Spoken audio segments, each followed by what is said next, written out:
In the summer of 2019, I was desperately trying to live off of my measly Social Security, and I was being negatively affected by the heat and generally feeling pretty depressed. So I started drinking entirely too much soda, in particular Pepsi, and eating a lot of ice cream. Now these things were relatively cheap, so they were a cheap thrill, and they were making me feel pretty good, even though they were negatively affecting my health.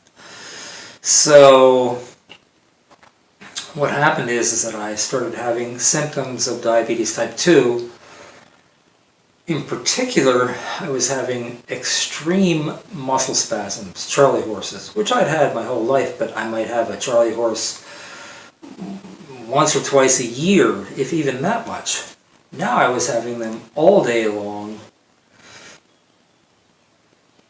let's say at least one per half hour, and often more than that. So during the day and during the night, it was keeping me awake, etc., etc. So they were really horrible, really horribly painful. So eventually, after a few months of this, I decided to go to a doctor and get tested to see whether I was having diabetes type 2. I went to the doctor and she was utterly horrible. And if I had listened to her, I would probably be in much, much worse health, if not dead by now. Now being 5 years later. So I decided to just change my diet and exercise more, which seemed like a reasonable and not health-threatening way to go about dealing with the problem. And I got rid of my symptoms, meaning got rid of the Charlie horses, within 5 days, and then had normalized my blood sugar within 2 weeks. So it worked really well, and then I stuck to a diet with as little sugar as I could manage, and in general ate better, and I lost weight, and I felt great. I felt amazingly good. So all was well.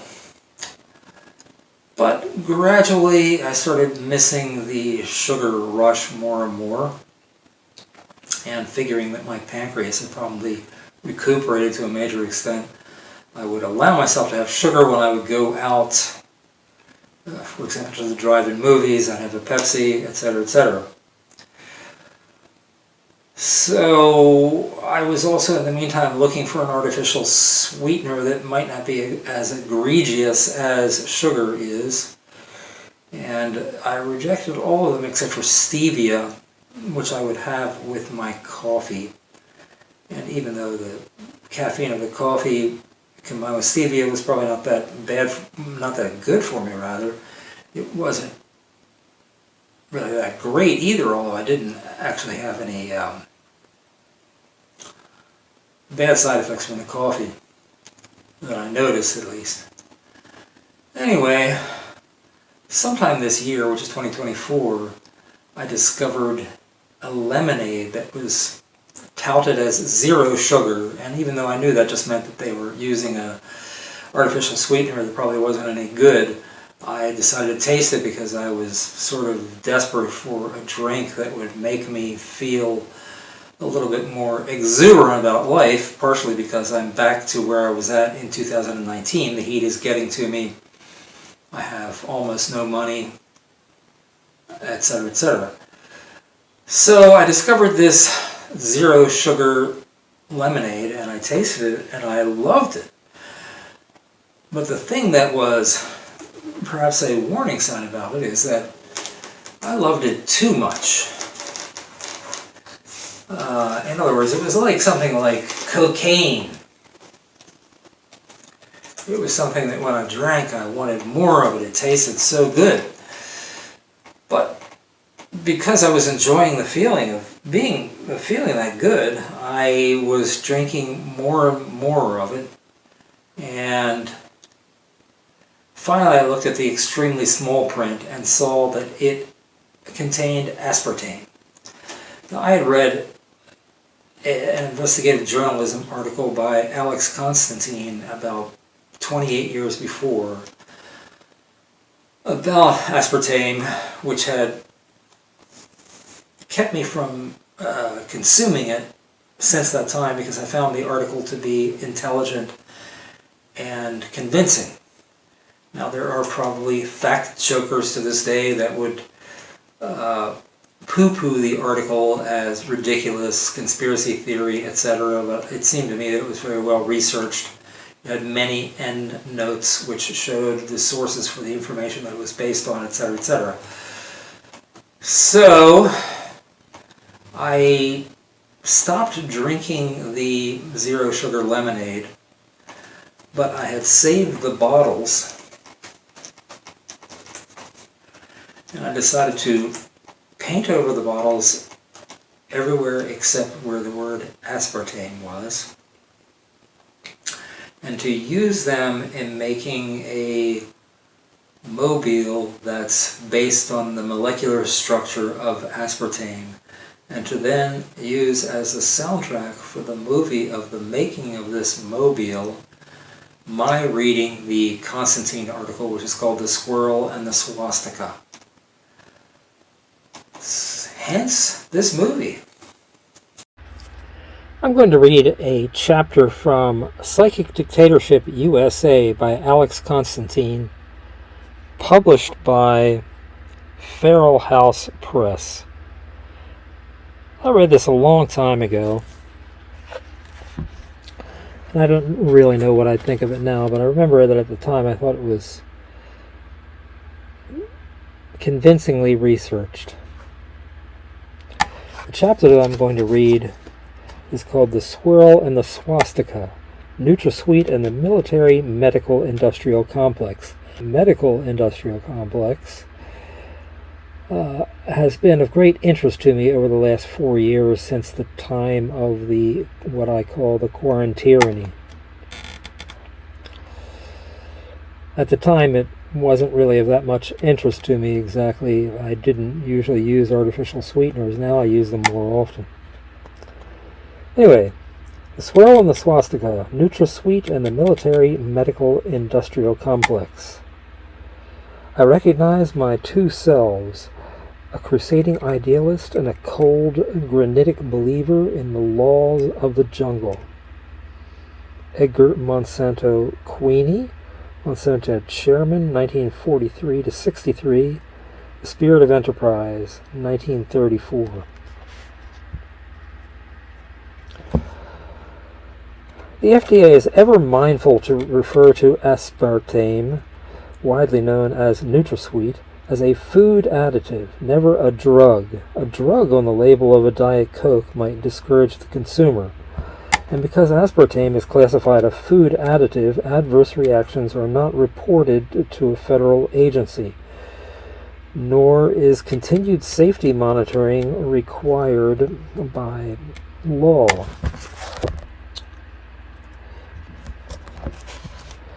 NutraSweet is a non-nutritive sweetener. The brand name is a misnomer. Try non-NutraSweet. Food additives seldom cause brain lesions, headaches, mood alterations, skin polyps, blindness, brain tumors, insomnia, and depression, or erode intelligence and short-term memory. Aspartame, according to some of the most capable scientists in the country, does. In 1991, the National Institutes of Health, a branch of the Department of Health and Human Services, published a bibliography, Adverse Effects of Aspartame, listing no less than 167 reasons to avoid it. I'm going to pause here to interject. There are many footnotes, or rather endnotes, to this article, so it does substantiate that it is heavily researched. I'm not going to read any of the endnotes, even though I think that would substantiate it, just because I think it would interrupt the flow too much, just like my interruption of the moment is interrupting the flow. Aspartame is an DNA derivative, a combination of two amino acids long supplied by a pair of Maryland biotechnology firms, Genex Core of Rockville and Purification Engineering in Baltimore. The Pentagon once listed it in an inventory of prospective biochemical warfare weapons submitted to Congress. But instead of poisoning enemy populations, the food additive is currently marketed as a sweetening agent in some 1,200 food products. In light of the chemo warfare implications, the paths of GD Swirl and Aspartame are ominous. Established in 1888 on the north side of Chicago, GD Swirl has long been a fixture of the medical establishment. The company manufactures everything from prescription drugs to nuclear imaging optical equipment. Directors of GD Swirl include such geopolitical actuaries as Andre M. de Sterk, Reagan's ambassador to Belgium, and Reuben Richards, an executive vice president of Citibank. Also, Arthur Wood, the retired CEO of Sears Roebuck and Company from the clan of General Robert E. Wood, wartime chairman of the America First Committee. America Firsters, organized by native Nazis cloaked as isolationists, were quietly financed by the likes of Sullivan and Cromwell's Allen Dulles and Edwin Webster of Kidder Peabody. Under the acquisition by Monsanto in 1985, the firm's chairman was William L. Swirl, a Harvard graduate, naval reservist, and, a grim irony in view of aspartame's adverse effects, an officer in the Army Chemical Corps in the early 1950s, when the same division tested LSD on groups of human subjects in concert with the CIA. The chief of the Chemical Warfare Division at this time was Dr. Lawrence Laird Layton, whose son Larry was convicted for the murder of Congressman Leo Ryan at Jonestown. Come to the pavilion, what a legacy! Jonestown, of course, bore a remarkable likeness to a concentration camp and kept a full store of pharmaceutical drugs. The Jonestown pharmacy was stocked with a variety of behavior-controlled drugs, Quaaludes, Valium, morphine, Demerol, and 11,000 doses of Thorazine, a better supply, in fact, than the Guyanese government's own, not to mention a surfeit of cyanide.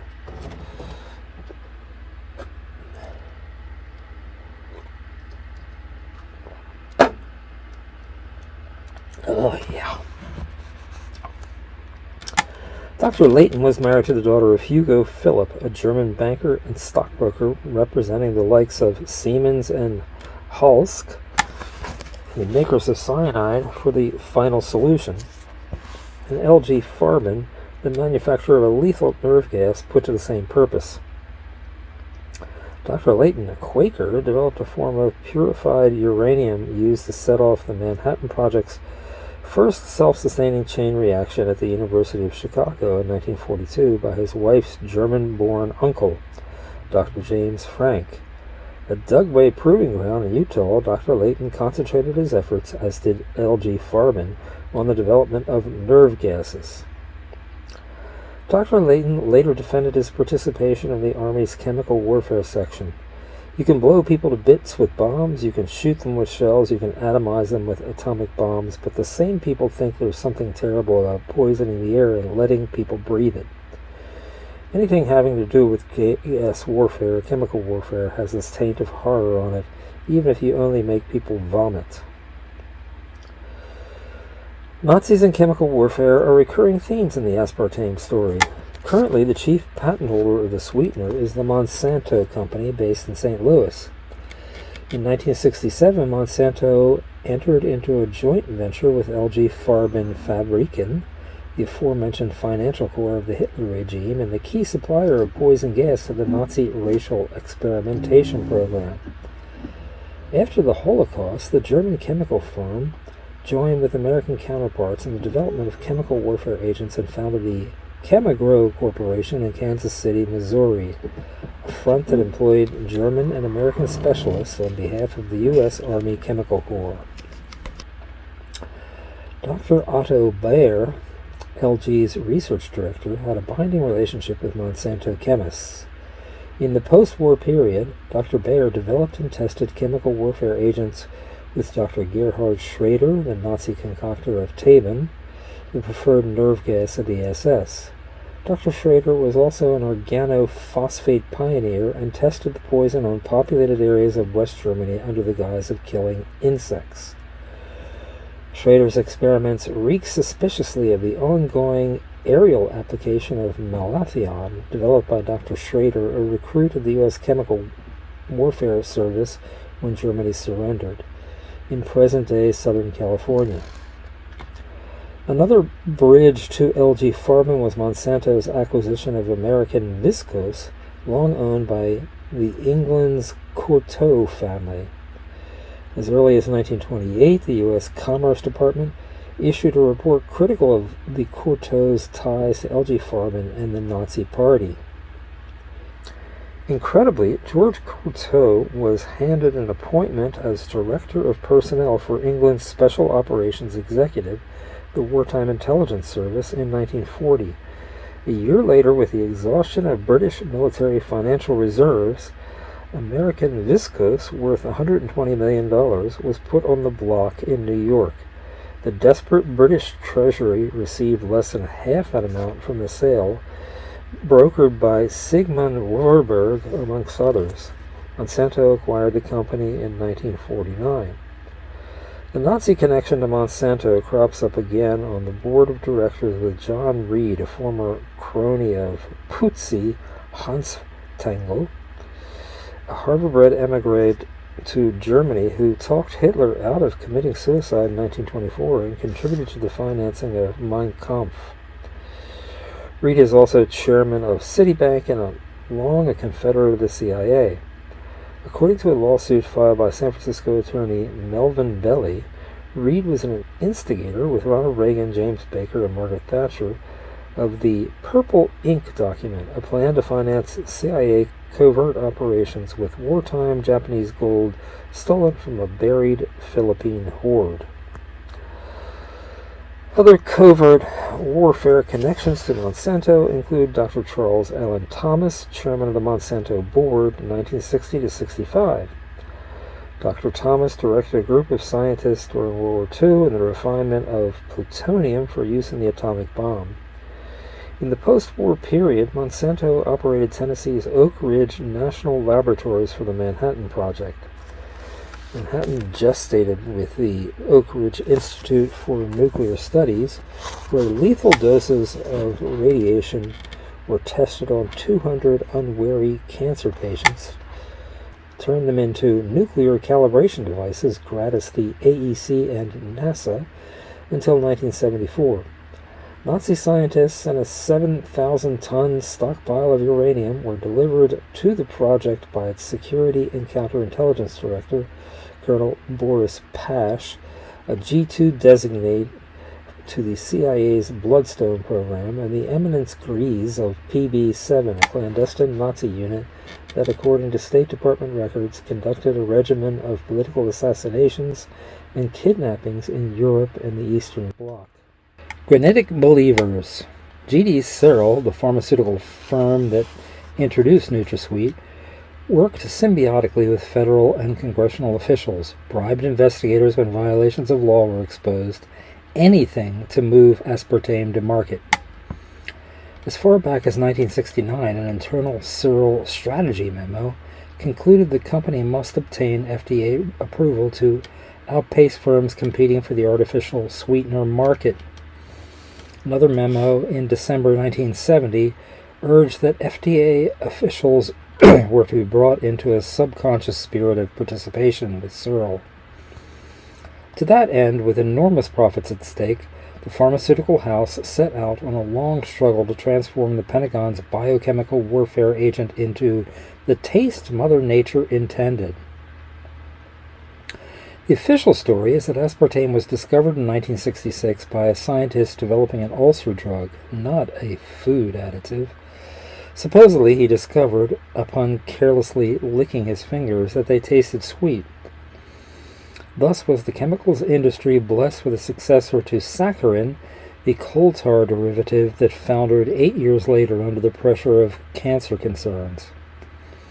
Aspartame found early opposition in consumer attorney James Turner, author of The Chemical Feast, and a former Nader's raider.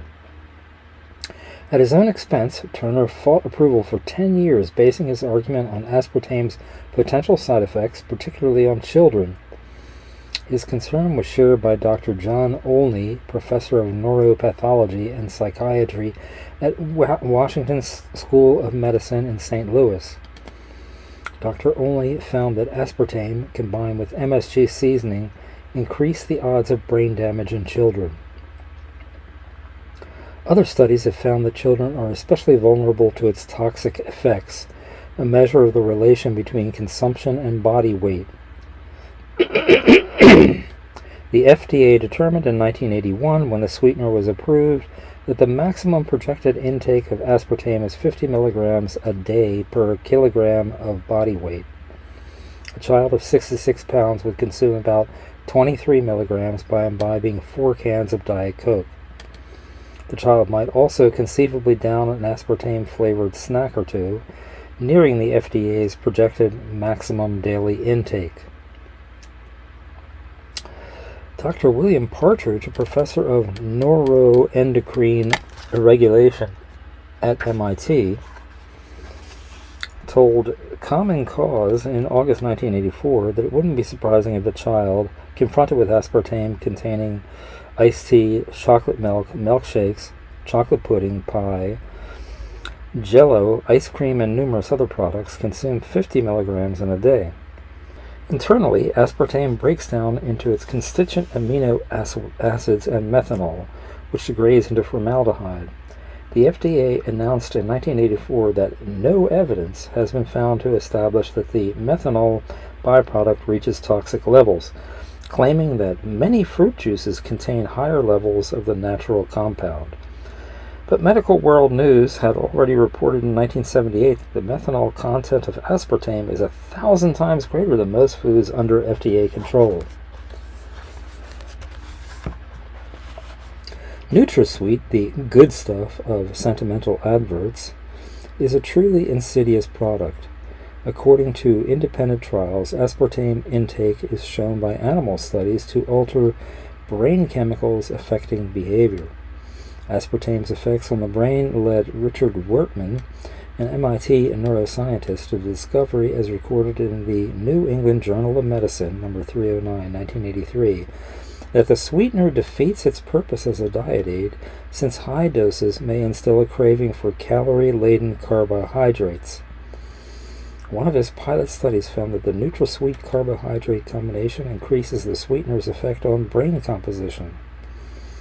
Swirl officials denigrated Wertman's finding, but the American Cancer Society has since confirmed the agonizing irony, after tracking 80,000 women for 6 years, that among women who gain weight, artificial sweetener users gain more than those who didn't use the products, as reported in Medical Self-Care 3-87.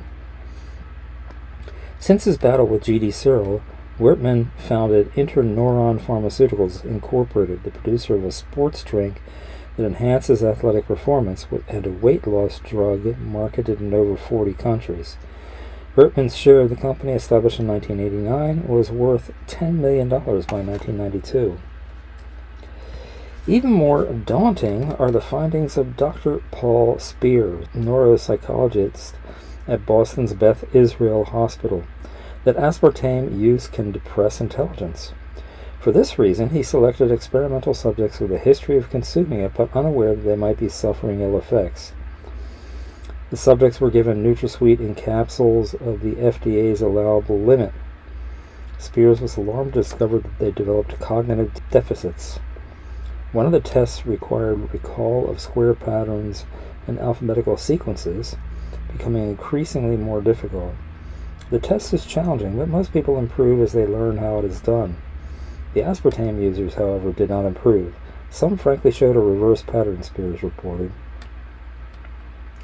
Aspartame has been shown to erode short-term memory. At the May 1985 hearings on NutraSweet, Louisiana Senator Russell Long related a bizarre anecdote. Senator Long: I have received a letter recently from a person who is well known to me and whose word is impeccable, as far as I'm concerned. This person told me that she had been dieting and she had been using diet drinks with aspartame. She said that she found her memory was going. She seemed to be completely losing her memory. When she would meet people whom she knew intimately, she could not recall what their name was, or even who they were. She could not recall a good bit of that which was going on about her, to the extent that she was afraid she was losing her mind.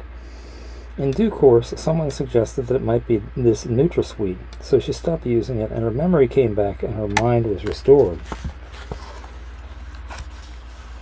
Senator Howard Metzenbaum replied that he had received a number of letters from doctors reporting similar developments. There have been hundreds of incidences of people who have suffered loss of memory, headaches, dizziness, and other neurological symptoms which they feel are related to aspartame. Senator R.N. Hatch, a hidebound arch-conservative and NutraSweet advocate, downplayed criticism of the sugar substitute. Some people have lost their memory after drinking a variety of things, he argued. The bottom line is this: the studies supported aspartame's approval have been examined and re-examined. More than enough sound, valid studies exist to demonstrate aspartame's safety. Hatch of Utah reports the Wall Street Journal has given his strong support of the pharmaceutical industries. So have the hatchlings. David Kessler, FDA commissioner under Presidents Bush and Clinton, was once an aide to R.N. Hatch. His former campaign manager and aide C. McLean Haddow was sentenced to prison for conflict of interest charges arising from his work as a Reagan administration health official. And Thomas Perry, Hatch's former chief of staff, has carved a sumptuous life for himself as a Republican fundraiser and lobbyist with clients in the pharmaceutical industry. All told, Perry represents 30 clients, including Eli Lilly, Warner Lambert, and Johnson & Johnson, not to mention ranking defense firms and the Bahamas government. Perry's pharmaceutical clients have enriched Senator Hatch's campaign coffers, and in turn, Hatch lavishes his attentions on them. By the time R.N. Hatch was stumping for a NutraSweet in the U.S. Senate, the Center for Disease Control in Atlanta had received 600 letters complaining of NutraSweet's adverse effects. The National Soft Drink Association, NSDA, had them too. There have been hundreds of reports from around the country suggesting a possible relationship between their consumption of NutraSweet and subsequent symptoms including headaches, aberrational behavior, slurred speech, etc. FDA Commissioner Arthur Hull Hayes, appointed by Ronald Reagan in April 1981, moving the New York Times to observe that some industry officials consider Dr. Hayes more sympathetic to their viewpoints than past holders of the office, considered such complaints anecdotal. Of course, like scores of other ultra-conservatives roaming the executive branch in the 1980s, the ethics of Arthur Hull Hayes were entirely malleable. Not only did he approve a product based on studies that were scientifically lacking in design and execution, according to a report issued by Science Times in February 1985, but upon leaving the FDA, he took the post of senior medical consultant for Burson Marsteller, the public relations firm retained by G.D. Searle. Burson Marsteller, a huge public relations conglomerate, swelled in the 1980s by leveraging smaller competitors, including Black, Manafort, Stone & Kelly, a lobbying firm best known for influence peddling along the Beltway, presently outsizing even the Hill & Mountain empire. Typically in the aspartame story are Burson Marsteller's links to the intelligence community and the right-wing operatives of the GOP. Thomas Devereaux Bell Jr., an executive officer of the firm, is the former chairman of the Center for Naval Analysis in Alexandria, Virginia. Bell was also the executive director of Ronald Reagan's inaugural Ball Committee, ushering in the likes of Licio Gelli of Italy's notorious P2 Lodge. Bell's career in Washington began in 1971 as a deputy director of Richard Nixon's Committee to Re-elect the President. He went on to serve as an administrative aide to Senator William Brock and the Reagan transition team. At the FDA, Hayes used aspartame as a political statement that the Reagan administration was embarking on a grand voyage of conservative regulatory reform, sluicing through treasonous liberal constraints on free enterprise. Despite what one FDA scientist described as very serious questions concerning pivotal brain tumor tests, Hayes eagerly approved aspartame for use in dry foods in July 1981. 3 FDA scientists advised against the approval of aspartame, citing G.D. Searle's own brain tumor tests, because there was no proof that aspartame is safe for use as a food additive under its intended conditions of use. Hayes has since declined to answer any questions about his decision, which ignored the recommendations of the FDA's own Board of Inquiry. He relied instead on a study conducted by Japan's Ajinomoto Incorporated, a licensee of G.D. Searle. Hayes acknowledged in his 1981 decision that he had only consulted a preliminary report of the Japanese evaluation and only skimmed it.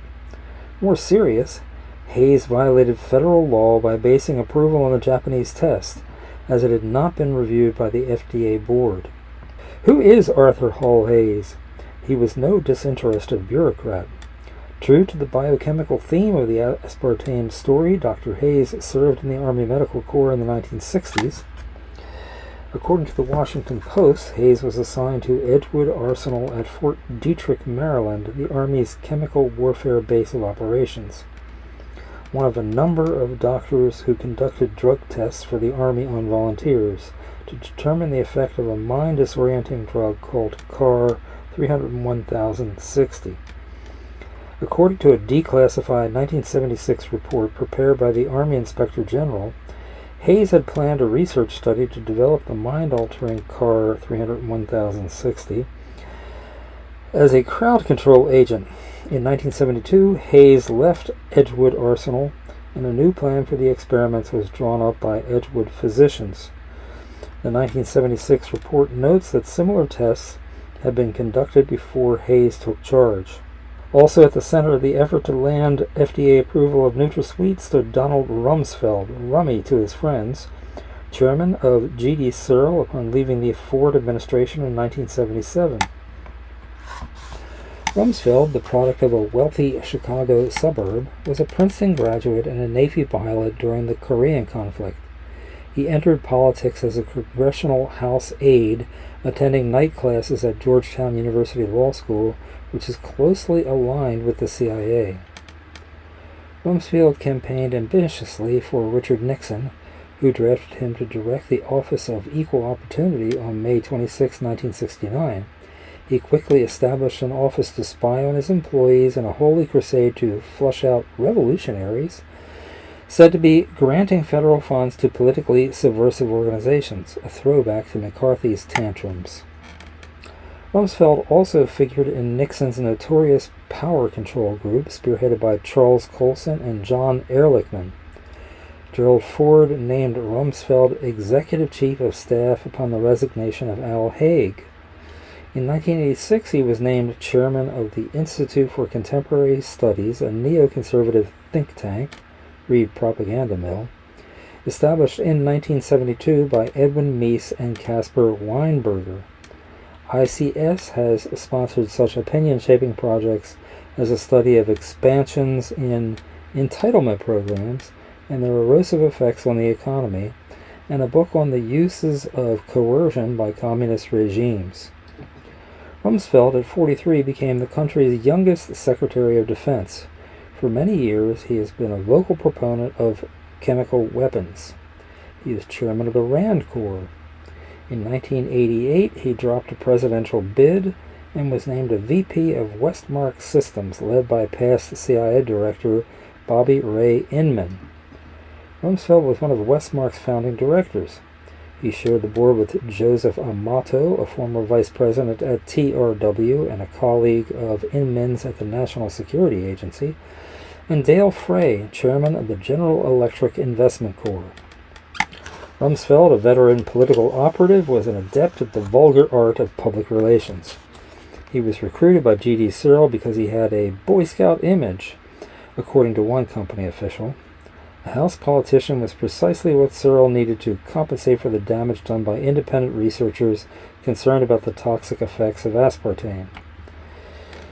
In March 1976, an FDA task force brought into question all of the company's testing procedures between 1967 and 1975. The task force described serious deficiencies in Swirl's operations and practices which undermined the basis for reliance on Swirl's integrity. The final report of the FDA task force noted faulty and fraudulent product testing, knowingly misrepresented findings, and instances of irrelevant or unproductive animal research where experiments have been poorly conceived, carelessly executed, or inaccurately analyzed.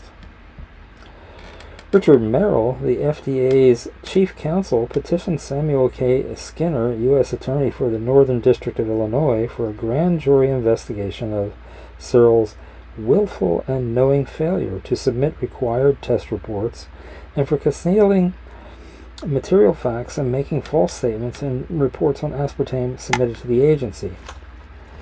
Yet industry analysts interviewed by the Wall Street Journal 6 months after Rumsfeld's appointment as chairman noted a rigid turnaround in Swirl's fortunes as a result of his direction. Swirl denies that Chairman Rumsfeld ever had any contact with the FDA or the Carter and Reagan administration to lobby for aspartame. But the Wall Street Journal article reported in 1977 that Rumsfeld keenly understands the importance of a public image, so he has been mending fences with the FDA by personally asking top agency officials what Swirl should do to straighten out its reputation. Wesley M. Dixon, Swirl's vice chairman, told the Journal that without Rumsfeld we wouldn't have gotten approval for Norpace, a drug investigated by the FDA in 1975. The grand jury investigation of Swirl disintegrated in January 1977 when the FDA formally requested that Samuel Skinner, U.S. Attorney and a protege of Illinois Governor James Thompson, investigate the firm for falsifying and withholding aspartame test data. A month later, Skinner met with attorneys from Swirl's Chicago law firm, Sidley and Austin. Jimmy Carter ascended to the presidency a few weeks later. He announced that Skinner would not be asked to remain in office, but the outgoing Republican wasn't found wanting for employment. He informed reporters that he had already begun preliminary discussions with Sidley and Austin. G.D. Swirl and Sidley and Austin are Siamese twins. They are financially and politically one. Edwin Austin, a senior partner in the law firm, was appointed to the Illinois Supreme Court in 1969. The Swirl family drew upon his services extensively, and he taught Sunday school in Wilmette, a Chicago suburb, as did Dr. Claude Howard Swirl, whose father co-founded the pharmaceutical house. The firm is grafted to the beating heart of the Republican Party. Morris Liebman of Sidley and Austin was for many years chairman of the American Bar Association's Standing Committee on Law and National Security, a position that won him Reagan's Medal of Freedom in 1981. John E. Robson, head of Sidley and Austin's Washington office, was appointed executive vice president of Swirl and Company in 1977. The same year, Skinner was named a partner in the law firm. Robson, too, was active in Republican politics. He was the first general counsel of the Department of Transportation and, at the behest of Gerald Ford in 1975, chairman of the Civil Aeronautics Board. He moved on to Swirl and stayed with the company until it was bought outright by Monsanto in 1985. Howard Trianens, a law clerk to the late Chief Justice Vinson in the early 1950s, was a G.D. Swirl director and worked for Sidley and Austin since 1949. Arch-conservative California Governor George Deukmejian joined Sidley and Austin's Los Angeles branch upon leaving office in 1991 and is reportedly making a very comfortable living. He had a keen sense for bringing in corporate clients, a partner in the firm told the Los Angeles Times.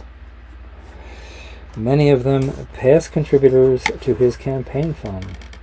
Deukmejian's business connections have given him a reputation as a Sidley and Austin rainmaker, but the LA City Council has questioned his ethics in promoting a contract with Sumitomo Corp on a metropolitan railway project. Swirl aside, Sidley and Austin has served some of the most notorious special interests in the country. The firm lobbied overtime, for instance, on behalf of Charles Keating's Lincoln Savings and Loan and provided counsel on tax issues and dealing with federal authorities. The firm assisted Keating when Lincoln was foundering and curried political favor to keep the S&L operating despite massive debts. As a result, the firm was forced to settle with Lincoln depositors in 1991, agreeing to cover in excess of $40 million in claims. Sidley and Austin also represented the AMA when a group of drugstore chains sued 7 drug makers, including Swirl, for price fixing and antitrust violations. The lawsuit, filed in October 1993, amounts to billions of dollars in compensation. Skinner recused himself from the Swirl prosecution 4 months before leaving office. In a memo to subordinates asking that the matter be kept confidential to avoid any undue embarrassment, a stall that nearly allowed the statute of limitations to expire. William Conlon, a senior U.S. attorney, inherited the case. He eased off, citing caseload pressures, and gave a deaf ear to complaints of delays from the Justice Department, which urged that a grand jury be convened to prosecute Swirl for falsifying NutraSweet test data. In January 1979, Conlon too joined Sidley and Austin. The 33-page letter from Merrill to Skinner charged Swirl with criminal fraud in its annual arrest results. In 1984, Common Cause asked Dan Reedy of the U.S. Attorney's Office how the investigation had stalled. Reedy replied that because it was a grand jury investigation, he was bound by law to secrecy. A Swirl spokesman exploited the demise of the grand jury to claim there was no reality to the charges, that the company had been exonerated. Philip Brodsky, an investigator for the FBI, expressed surprise that Swirl hadn't been indicted. "I thought surely they would prosecute them," he said.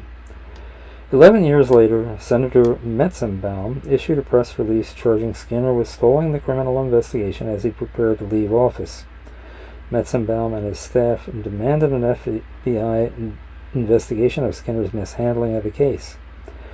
In December 1988, the conflict of interest bombshell blew up in the face of newly elected George Bush, who was about to appoint Skinner to the position of Transportation Secretary. Like most of the Machiavellians in the NutraSweet story, Samuel Knox Skinner kept company with hard-right Republicans. He entered Republican Party politics as a campaign volunteer for Barry Goldwater. In 1975, he was appointed by President Ford to the office of federal prosecutor in Chicago. Sidley and Austin promoted him to senior partner after only 1 year with the firm. Skinner was a director of George Bush's presidential campaign in Illinois.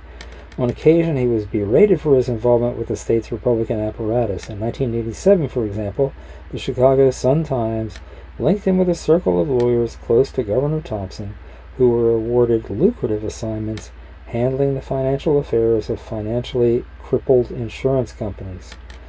Skinner was a leading light of the Illinois Fraud Prevention Commission. He targeted welfare cheats as opposed to white-collar criminals in the drug industry, and President Reagan's Commission on Organized Crime. In December 1991, he left transportation to take the position of President Bush's Chief of Staff. A shocking story. Had Skinner pressed on with the investigation, Aspartame's manufacturer would have been forced to explain a long history of fabricated laboratory tests and slippery dealings with federal regulators, not to mention the public.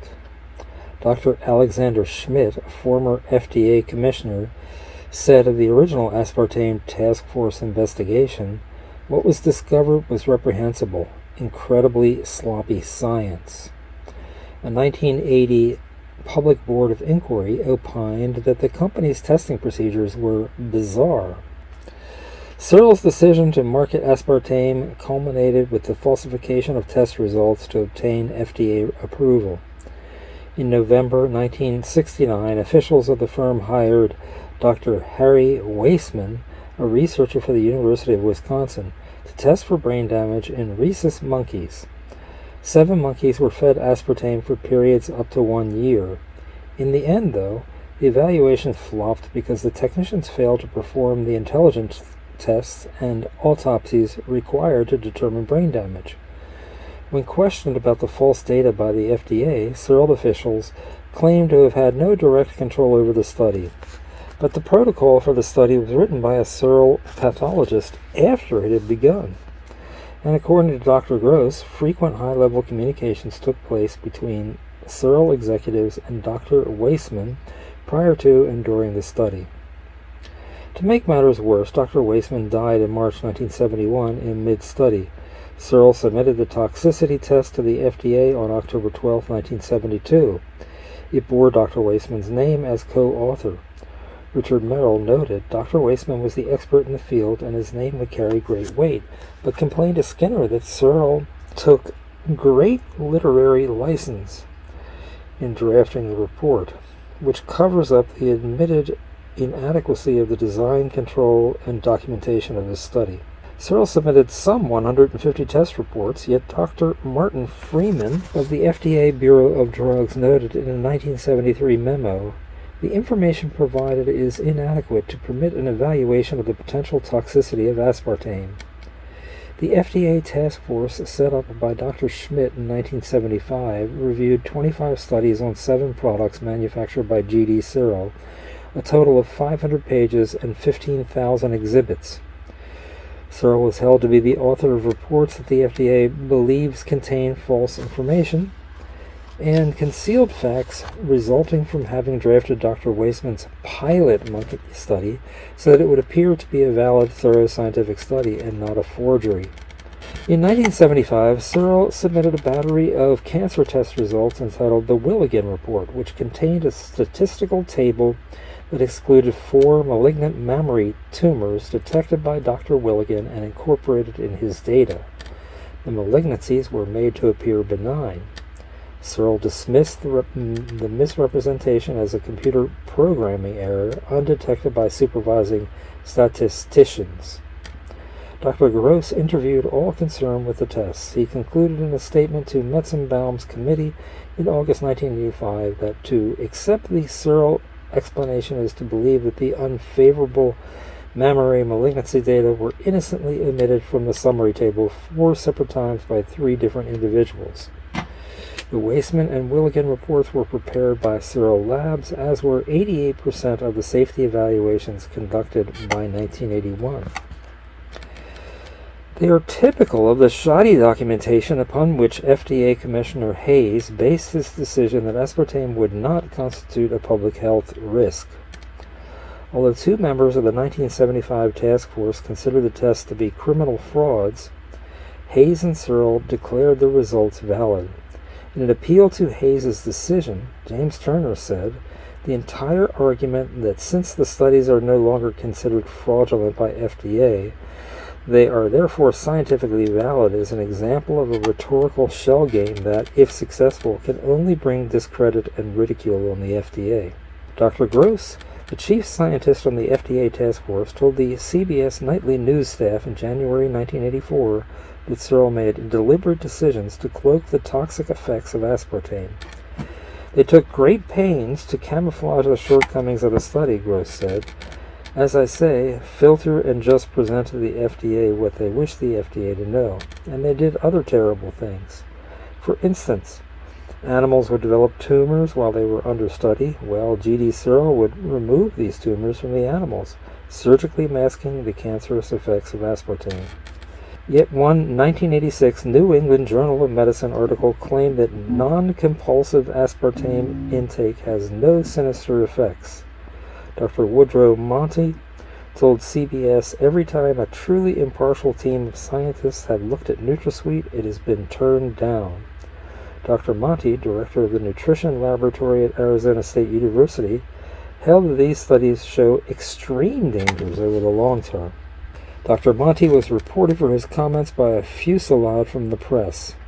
On February 23rd, Dan Dorfman, a business news reporter for WCBS in New York, broke a story that several CBS employees had invested in put options on NutraSweet that pay off if the stock price drops. Dr. Monti and his attorney had purchased the options as well.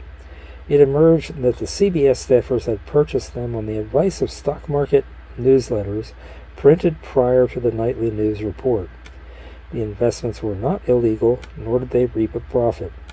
Swirl stock was not affected by the publicity, and the investors took a loss. Nevertheless, the Wall Street Journal ran a front-page story condemning the inside trading. Reed Irvine's Accuracy in Media picked up the cudgel against Dr. Monti and the CBS employees as if they'd committed a shocking Wall Street swindle. Accuracy in Media, formed in 1969, is an intelligence operation abetted by the CIA. The rabidly right-wing organization was co-founded by Bernard Yo, a counterinsurgency advisor under the notorious Edward Lansdale in Vietnam, and a fount of CIA funds to military intelligence units in the Delta region. Board member Elbridge Durbrow was once a Foreign Service diplomat and advised commanders of Maxwell Air Force Base in Alabama. Another AIM board member, Frank Traeger, has conducted research for the Pentagon and CIA and churns out pamphlets on international business and intelligence operations. Major financial contributors to AIM have included the late Richard Nixon, B.B. Rebozo, Edward Scripps, the wretched Dr. Edward Teller, and former Treasury Secretary William E. Simon.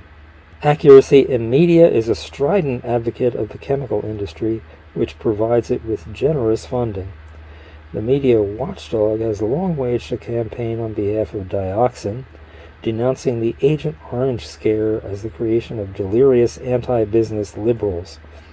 Among the leading manufacturers of Agent Orange for the Vietnam War effort was Monsanto, preparing, at the very moment AIM took aim at detractors of NutraSweet, to buy GD Swirl. The good stuff. Dr. Monti cautioned in 1987 that he didn't want to sound like a conspiracy theory hound, but the aspartame chronology clarifies its commercial emergence. The FDA Board of Inquiry advised against the sweetener on September 30, 1980. On January 21, 1980, the day after Reagan's inauguration, Swirl submitted 10 new studies. Dr. Monti was skeptical. It's impossible they could have conducted those studies in 4 months, he said. Obviously, they'd previously done those studies but hadn't officially submitted them, although much of the information in those studies was informally presented to the Board of Inquiry. With the new tests in hand, Hayes dissembled as though critical, overriding evidence had proven the safety of aspartame. James Turner, representing the Community Nutrition Institute in Washington, D.C., said that Arthur Hull Hayes, to arrive at his decision that aspartame is safe, firewalked a path through a mass of scientific mismanagement, improper procedures, wrong conclusions, and general scientific inexactness. 2 FDA officials declared in 1985 that Hayes was determined to clear all obstacles to NutraSweet approval. One FDA bureaucrat reported that people at the top were closed to questions concerning the quality of the tests submitted by Swirl. In July 1984, a broad investigation of NutraSweet's adverse effects was conducted by the FDA and the Centers for Disease Control. Federal health officials said at the outset that they believed no harm would emerge from the data to indict aspartame. Robert McQuate, Ph.D., Science Director of the National Soft Drink Association, predicted with mystical confidence that the study would provide further evidence that aspartame is a safe ingredient. Dr. McQuate didn't fret the goring of his biochemical ox. In November, the CDC announced that no serious widespread side effects had been found. It was unlikely, said CDC officials, that complainers could establish a link between NutraSweet and their maladies, the very same bromide once tossed to victims of radiation experiments. Reported side effects of aspartame fell into two distinct categories: central nervous system, 65%, and gastrointestinal disorders, 24%. Yet the CDC claimed erroneously that no consistent reaction pattern had been found.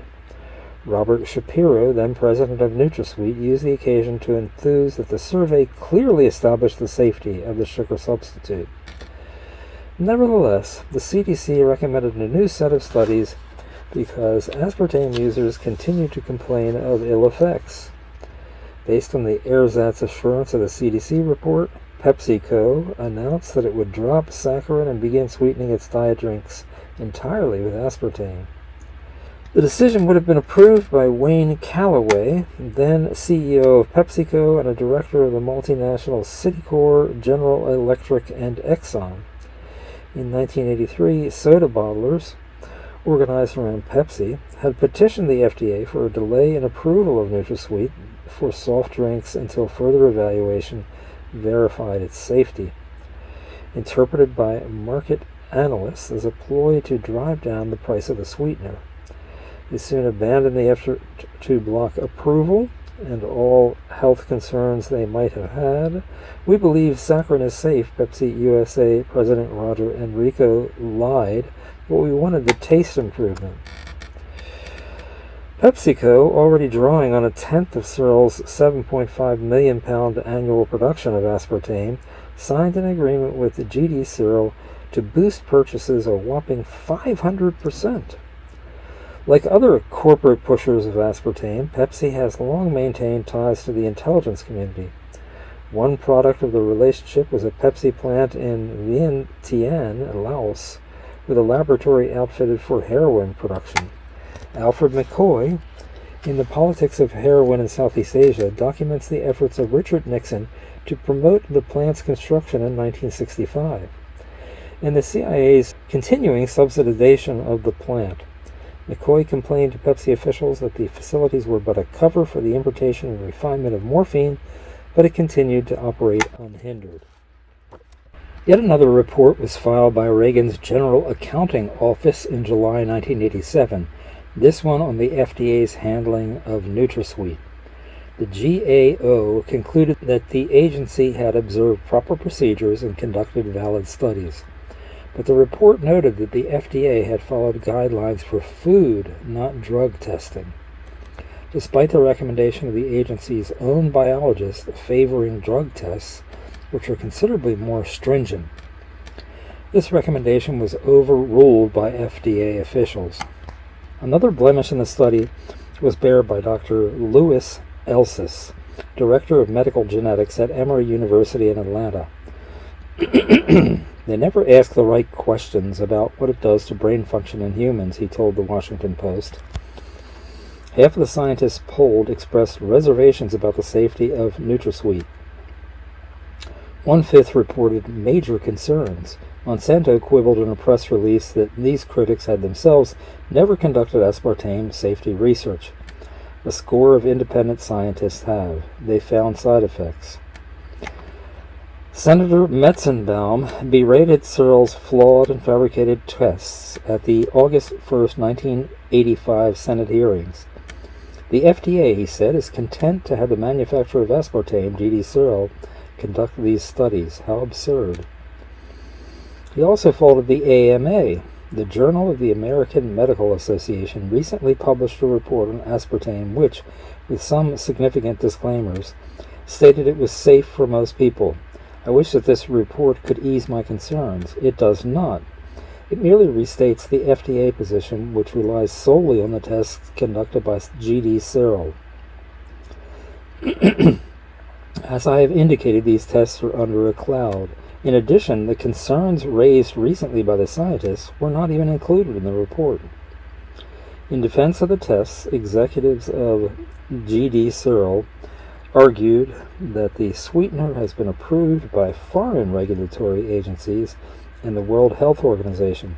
But H.J. Roberts, an internal medicine specialist in West Palm Beach, Florida, reviewed the foreign studies and found that the vast majority of these agencies accepted company-sponsored research without ever having done independent confirmatory studies.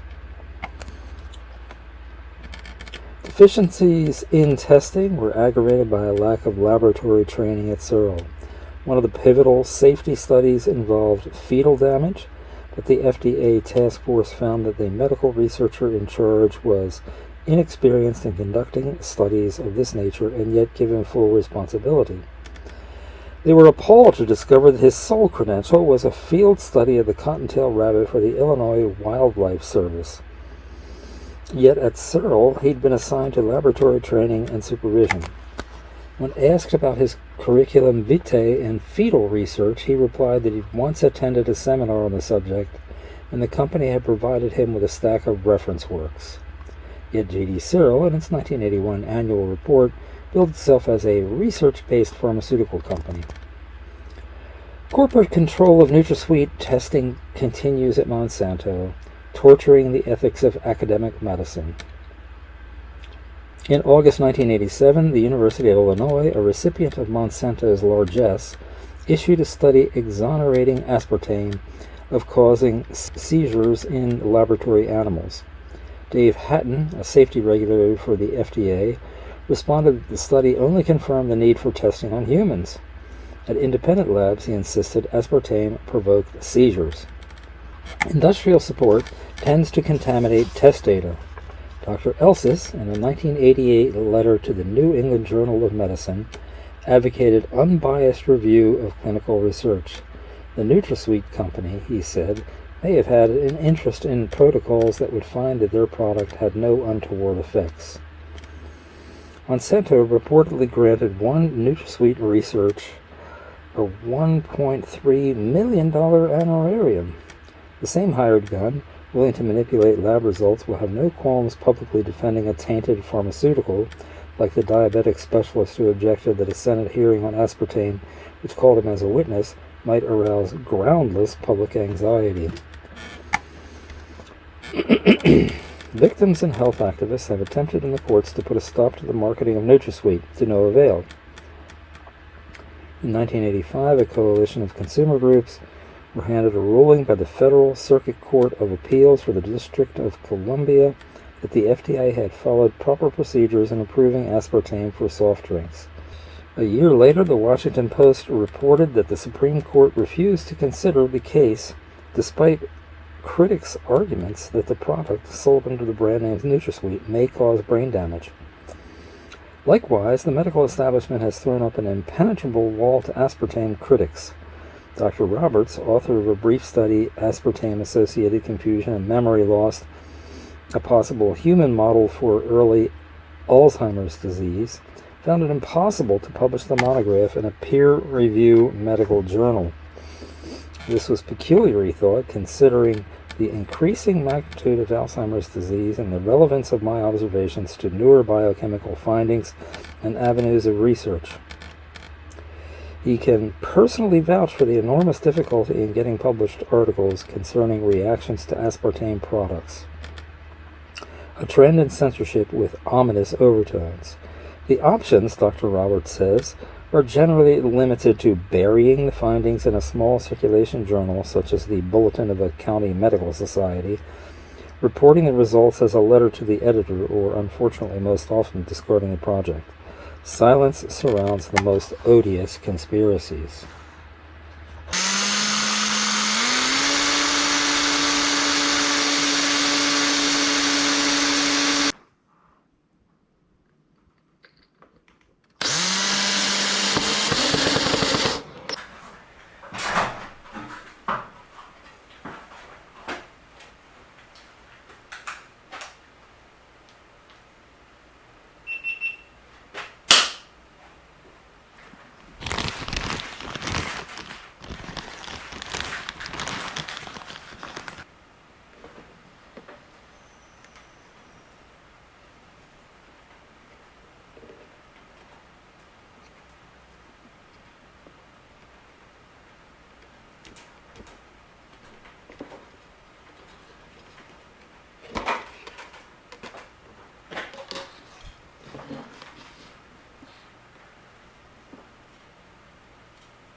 First, there's no such thing as the science.